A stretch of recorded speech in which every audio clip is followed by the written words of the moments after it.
Hello friends, Neo Toy Story here with another 3D printing project.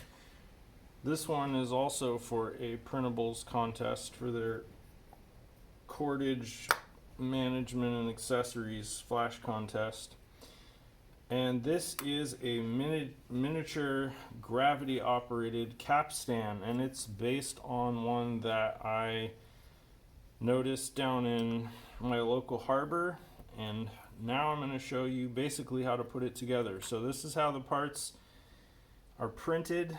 No supports are necessary, and that required a little bit of creative engineering on my part. So the first assembly step is to take this part, you got to flip it upside down and then pop it over the shaft here, and it goes down on the bottom like that. Now this part next goes on top of here, also gonna slide down on that shaft, and it pops and locks into place. Now as you can see, these right here are not necessarily aligned. You just got to turn those until they line up, and that creates a new array of snaps that then the little gravity wedges snap onto and lock those two parts together. However, before I can do that, because of the way these are printed like this, the layering isn't perfect. For the bore here, I would have liked to print them like this, but that would have required supports. So I've got a 1364, I think that's what this is. Let me just double check here. Yeah, 13/64 drill bit that is the perfect size to bore out these little stops. So just gonna demo one here. It's that easy just to deburr those, and now I'm gonna do the rest of these off camera. Alright, those are all deburred, so now I'm just gonna snap them on here.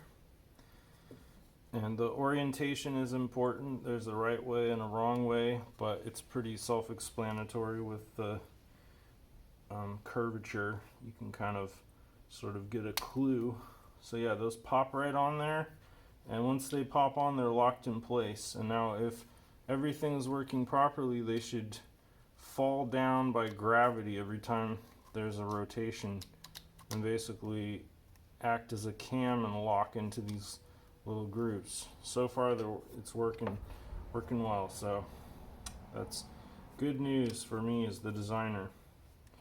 So every time you pop one of these on here, it basically is going to be improving the connection between these two parts. Alright, number 2's on, and there's 6 of these in total.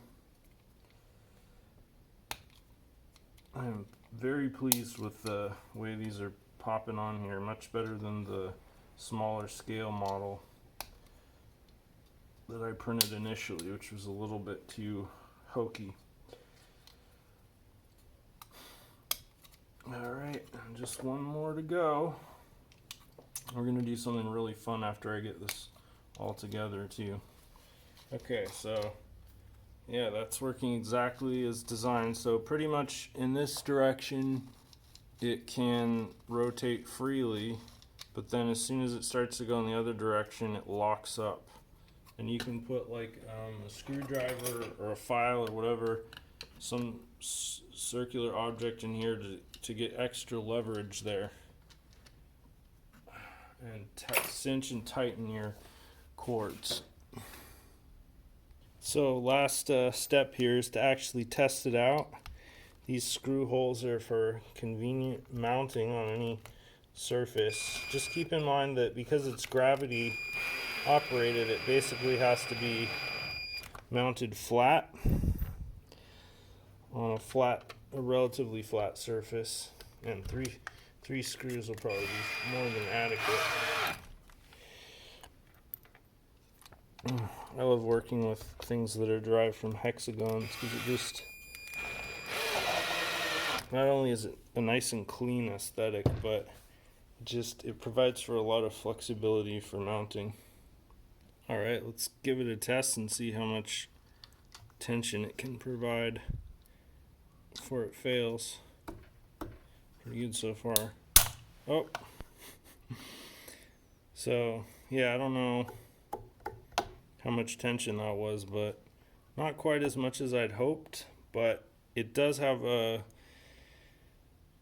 hollow center to conserve filament, so probably with a higher infill it would probably be able to withstand more tension. Oh, you live and you learn, right?